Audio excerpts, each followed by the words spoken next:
Assalamu alaikum wa rahmatullah ta'ala barakatuh. Ala misalmin dadan do silim jam. Dadan do kiki don sin fadi jam ka woni lam menanga alhamdulillah menanga jam. Hare abangi de wadade hare lantora yon sani tangi yote den. Hande burta yajude. Hare bala yoto sela. Fi actualité ko fendi kamendo. Fi final de la canon hanki Sénégal contre Maroc. Hare kanyumai e diverli sela. Alors nous millions on a edité de partager la vidéo au maximum. Alors like on vidéo. Abonne donc à la chaîne YouTube là. Oui, on est de c'est tout. Allez. Embulini allez abonner. Recommande donc à la chaîne partage vidéo dini. Allez le weltana itanjarna. Allez IFDG kadi wodi kadi kina pado kadi bito tawado kapati ton en. Allez mi jangana do communiquer au communiqué de la Direction nationale de l'IFDG, la Direction nationale de l'Union des forces démocratiques de Guinée informe l'opinion nationale et la communauté internationale que M. Fassine Camara, secrétaire administratif du bureau fédéral de l'IFDG de Manéa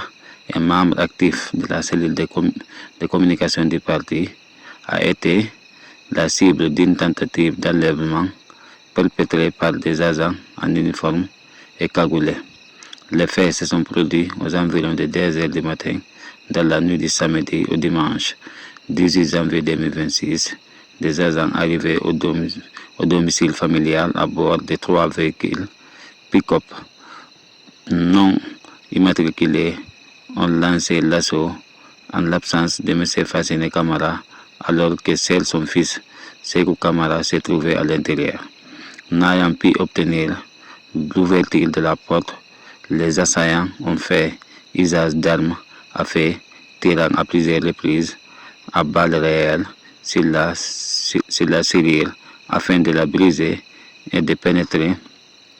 de force dans la maison. À défaut de trouver le père, ils ont procédé à l'enlèvement du fils, amené vers une destination inconnue. Des importantes traces de sang retrouvées à l'intérieur des habitations laissent craindre que Sekou Camara a été grièvement blessé par des projectiles tirés de l'intérieur. À ce jour, toutes les démarches entreprises par la famille pour identifier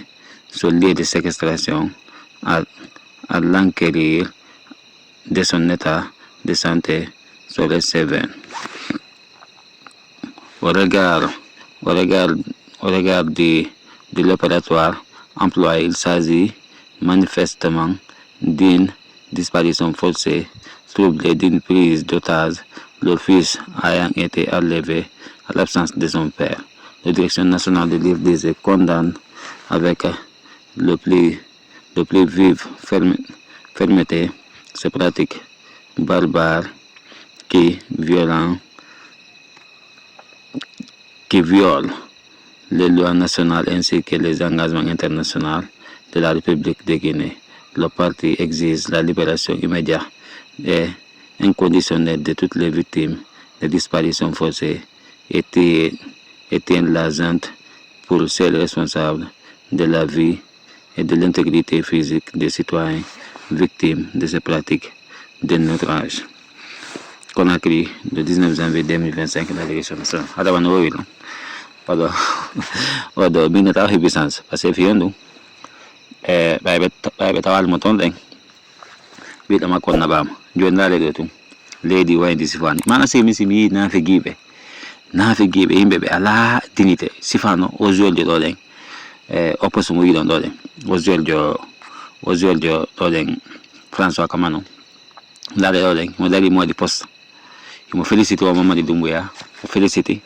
wondema wo ko gagné élection ji din ko entre guillemets wondema mo gagné élection ji wo ko jama on dari subi mo weltanimo donc pendant que Sénégal dari no wakili be kambe be zui e yi magi ko bada ko fo que ka Sénégal yalti pendant que pays ji nous coupe d'Afrique wopene ya qualifié mondial wopene ya jouer final ate la coupe kanko mo dari do den e défendre ko e défenduwol neɗɗo criminel commande Mamadou Doumbouya on nani ɗo en ko wiɗo en kon ka message makko ɗo de wondema o mo félicité Mamadou Doumbouya wondema o mandat de 7 ans koko dari o gagni ɗo len investir makko mo weltanimo waɗi ni wattini ni patati patata pendant que sénégalais ɓe heɗitiɓen kamɓe hiɓe juude final ɓe remporte coupe kanko ko ɗi haalaji ɗo woni haalde te joni noon ɓe nafigiɓe fof ko ɗum seke lagine ellaji lagine ɗin ɗi heewi ko ellaji woni très profond joni laade tun ɗo e sifano ɗo le wo joueur jo équipe nationale lagine normalement so tawi o haalta ko moƴƴi kon o haalta gonga o haalta ko wonde tan kon o deƴƴitata o haalade par ce que son laari kon tam joni aɗo misal wano koko feƴƴi ɗo Sénégal 2021 ɗo ɗen événement ji wanno ɗin 2021 ɗo tanko oɗo tanko Macky Sall laamina toon en donc yimɓe waɗanoɓe toon ɓen joueur e maɓɓe ɓuri woni joueur e maɓɓe woni yimɓe e maɓɓe wayta ɓe wanno noon fof darno dénonce indi ko woni feƴƴide Sénégal kon ɓe wona d' accord koɓe dari ɓe libéré jaggaɓen donc ɓe acci waɗi gongol yoɓe respecte loi bon ko ɓen jogiti dignité son fami so wiya henke ɗon équipe maɓɓe national no ɓe woni jippiri no ɓe woni batore no ɓe woni yewtiri noon a hannda kamɓe ɓe woni suude son fami ko jama maɓɓe on kadi annini ɓe avant tout son fami kono enen ɗo ɗen joueur ɓe anda ɗon hoore mum fus ɓe nafata ɓe wifata ɓe ñama joni coggu mbayla joueur ɓe lagine ɓe fus ko ɓe nafata ɗo ko jooɗagol haɓata daro kelena dictateur ɗo daro inna wondema on félicité mo ɗo ɗen ko gagni kon ko jama on dari ke haali soit mum on c'est la voix du peuple donc il va vers un mandat de 5 ans o sotimo kontingol ko fuɗɗi kon kono fuɗɗi sika hande ɗo ɗen hande ɗen o yi ɗo ɗen oɗo ɗen sifano communiqué UFDG ɗo ɗen ɓe yeyi nde ɓe tawali toon ɗen baba makko woni tawaɗo ko parti UFDG ɗo ɗen o tawaɗo ko parti UFDG ɗo ɗen donc monsieur Fassine Camara nde ɓe ronkimo tawde toon ɗen ɓe yeyi ɓe tawi bafangal no on mbi ko ɗum ɓe waɗi ɓe ƴetti pinkaji ɗen ɓe felli wandirte lagine ko leydi dictateur ɓe leydi terroriste so nani ko inte ɗum ɗo ɓe mi yiɗa haalde terme o terroriste ɓen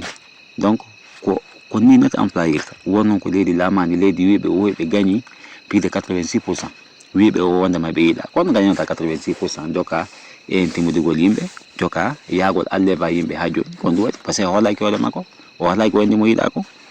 joni yaha e galle goɗɗo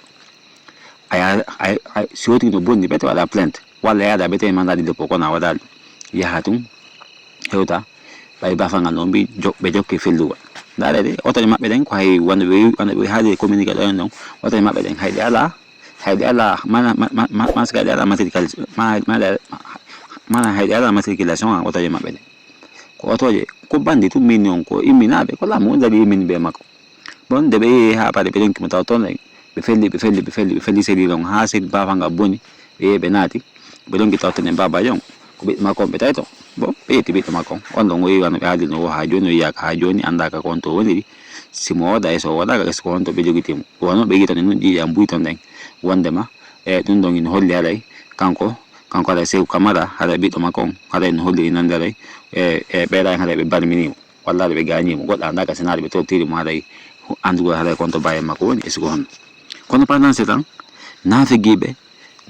nanduɓe wano François Kamano en ɗo ɗen hiɓe daroy ɓe hiɓe waɗa posti ɓe félicita wondema o Mamadou Doumbouya quoi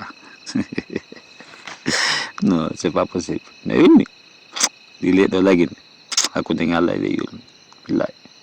haɗa ko Allah len to ko ɗum tortoɗe wakkile noon kadi liten arsike natta e boɓiɗani ɗum o tigi immoto droit ma on ko handam ma kon ko jeyɗa kon a immoto litade so guinden immotako liten fi ko hanenen ko liten fi droit men on fi no salaniɓe ka men e guinden acceda ɗum goɗɗo eɗen dictature haɗa en suwa ndaade ɗum imagine on na ko 21e siècle wonɗen ka ente peeji ɗin fof no iɗe en voie de développement donc peeji ɗin fof changé ka maɓɓe enen lagine ko ɓaawo wonɗen yillitorde ɓaawo ɓay koko fini lagine ɗo en konni ɗum ko honto woodi aduna on ala hayno yahaka goɗɗo donc mo tawa toon en fella bafangal immina kadi yimɓe anɗaɗo ma kaguleɓe anɗaɗo ma hay goto eta yeeso maɓɓe gon immindinaɓe otoɗe ɗe ala mande hay fus ɓe yaha fi allebgol tungol aɗa ɓe continue ha joni ɗum ɗo makko Mamadou Doumbouya mo continue ha joni te pendant ce temps nafigiɓe hino nder leydi ɓe faminane jama on wasi lagine ko hayno ɓuuri hay paradis o hara ke lagine malere e tampere ko woni ka leydi ɗon ko ɗum ko so landi ke guinéen ɓe wonɓe lagine ɓen ton ko ɓe wawata o ŋalade ko ɓe gandi ko won ton ko tampere ni ko hay ko ñamete si a soƴƴi anda sa yiltoto pikiɗi fof no seeri goɗɗum kadi heɓatako son fami donc pendant ce temps ɓe dare ɗo e fenugol faminane jama on tout va bien wano zaɗo france o kamano ɗo ɗe goɗɗo anda simo jogiti club sa déjà min o hay mi anda simo mari club sa déjà